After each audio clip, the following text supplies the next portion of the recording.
Bem-vindos de volta, futuros programadores de interface. Na aula passada, vocês conheceram os seletores compostos. Nós vimos aqui os seletores descendentes, os seletores filhos e os seletores irmãos adjacentes. Nesta aula, nós vamos conhecer os pseudo-elementos e as pseudo-classes. O que são isso? Eu vou remover aqui essa nossa folha de estilo. Vamos ali na W3 Schools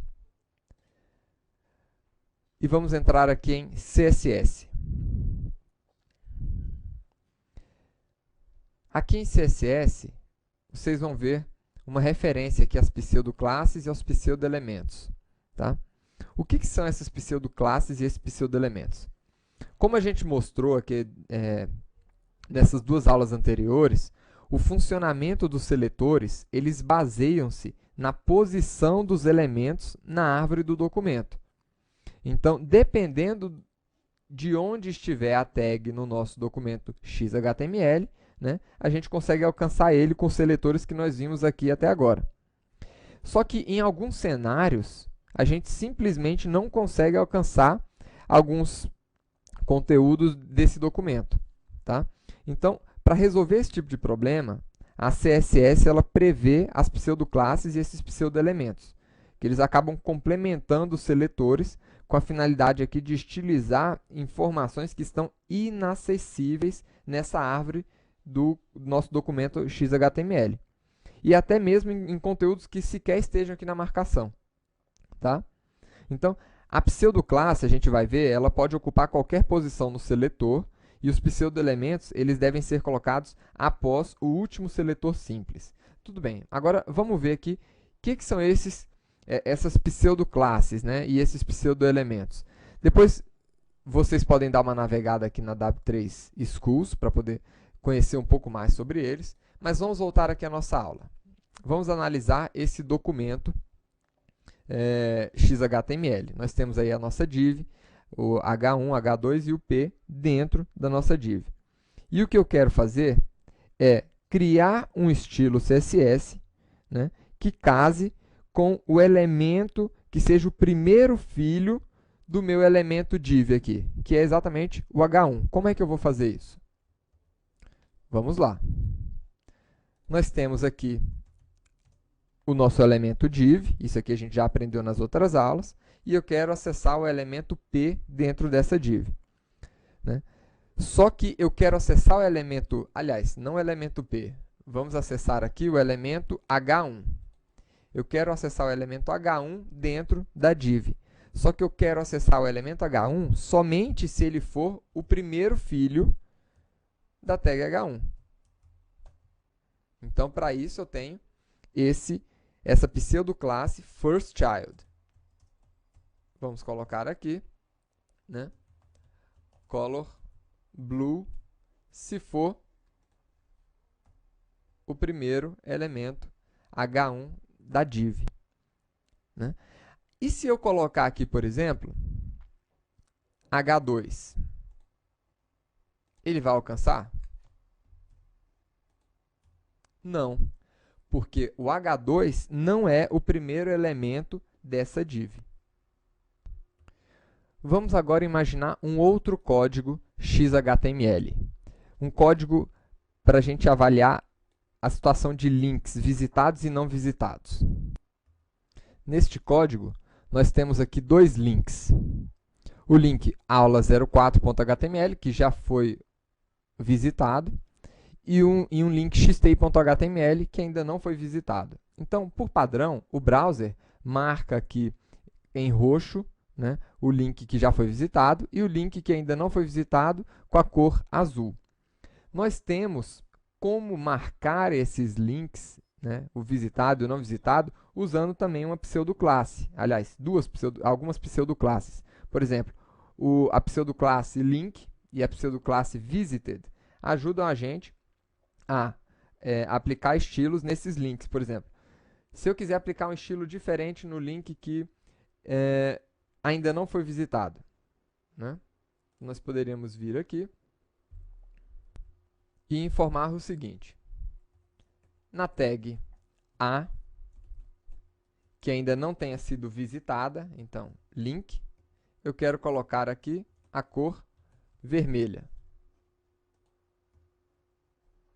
E na tag A, que já tenha sido visitada, e aí a gente vai usar a outra pseudoclasse, que é visited. Nós podemos colocar aqui green, por exemplo. E está aí. A gente consegue alterar o estilo dos links não visitados e dos links visitados. Vamos analisar ainda outro código.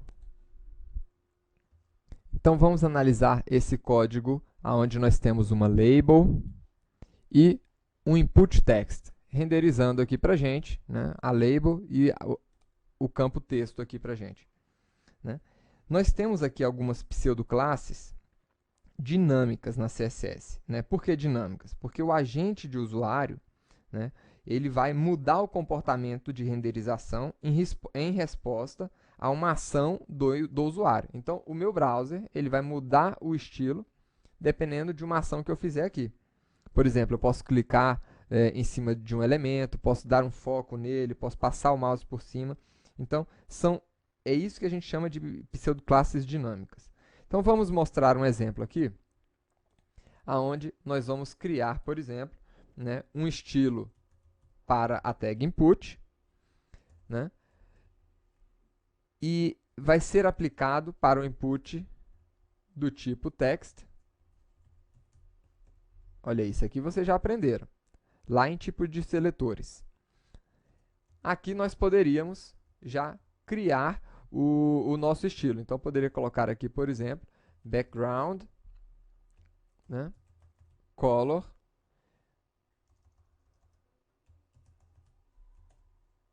e yellow. Ótimo. Vamos ver o resultado aqui. Ficou amarelo.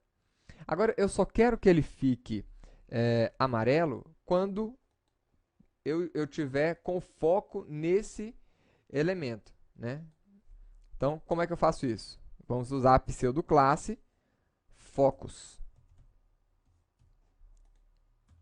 Aí, então, enquanto eu não tiver com foco nele, ele não está amarelo. Quando eu boto o foco, ele fica amarelo. Né? Nós temos ainda uma outra pseudoclasse, que é hover. Então, vamos lá. Quando ele estiver sobre o elemento... Opa, neste elemento não. Vamos aqui no label e mostrar o efeito para vocês. Então, quando eu passo o mouse sobre o label, olha só, ele muda o estilo para ficar com fundo amarelo. Então, poderíamos ter aqui esses dois estilos. Vamos colocar aqui para ficar mais claro aqui para a gente.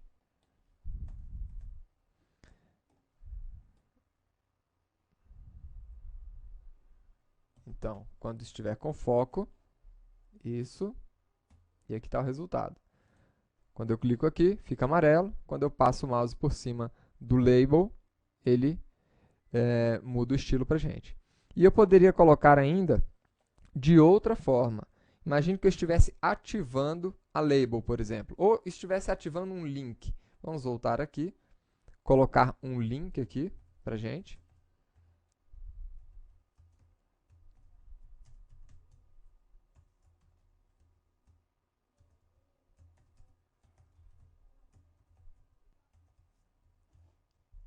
E vamos alterar aqui o estilo para ser aplicado no link quando ele estiver ativado. Quando ele estiver ativado, vamos colocar a cor vermelha. Vamos ver o resultado aqui. Então, na verdade, esse estilo de cor vermelha já é o estilo padrão. Vamos mudar aqui para um verde. Então, quando eu clico, ele muda. Quando o link está ativado, ele mudou a cor do link. Tá bom?